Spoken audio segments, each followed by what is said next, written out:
కేంద్ర నిధుల్ని అందిన గాడికి వాడటం ఎట్లా అన్నది చంద్రబాబు గారికి తెలిసినంతగా మరెవరికి తెలియదు. వాస్తవంగా రేషన్ ఏం రావాలి మనకి, ఒక 5 కిలోలు మామూలుది రావాలి, ఒక 5 కిలోలు ఫీజు రావాలి. ఇది మొత్తం కూడా కంప్లీట్గా ఇప్పుడు కేంద్ర ప్రభుత్వం ఇస్తున్నది ఒక 5 కిలోలు మాత్రమే రన్ అవుతుంది. తద్వారా రాష్ట్రానికి సంబంధించిన ఖర్చు కొంత తగ్గించారు.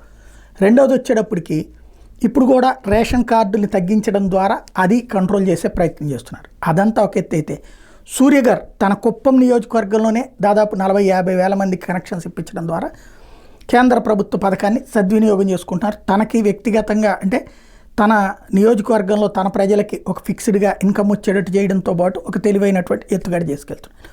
ఇదే కాకుండా ఇప్పుడు బనకచెర్ల ప్రాజెక్టులో స్పెషల్ ఏంటంటే నదుల అనుసంధాన ప్రాజెక్టులో భాగంగా కృష్ణా పెన్నా కావేరీలకు సంబంధించినది, గోదావరి పెన్నా కావేరీల అనుసంధానానికి సంబంధించినటువంటి ప్రాజెక్ట్ అది. 4 కృష్ణ కూడా కలుస్తాను కూడా, తుంగభద్ర ఇవన్నీ కూడా కలుస్తాను.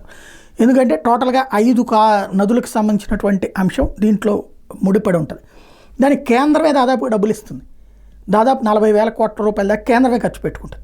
కాబట్టి ఆ పథకం కిందన దానికి ఇక్కడ తెలుగు తల్లికి హారతి లాంటి పేరు పెట్టడంతో పాటుగా కేంద్ర నిధులతో, ఇప్పుడు పోలవరము కేంద్ర నిధులే, ఇది కేంద్ర నిధులే, ప్రచారం ఎవరికి ఉంటుంది, బాబు గారు ఇప్పించినట్టు ఉంటుంది. ఇది డిపిఆర్ ఇంకా పూర్తిగా ఇది రన్నింగ్లోకి తీసుకురాబోతుంది. అంటే తెలివైన ఎత్తుగడ, ఇది రాష్ట్రానికి ప్రయోజనమే. ఎవరైనా సరే బాబు గారు ముందు చూపుతో చేస్తున్నటువంటి రాష్ట్రానికి ప్రయోజనకరమైనటువంటిది కేంద్ర నిధుల్ని ఈ విధంగా వినియోగించబోతున్నారు.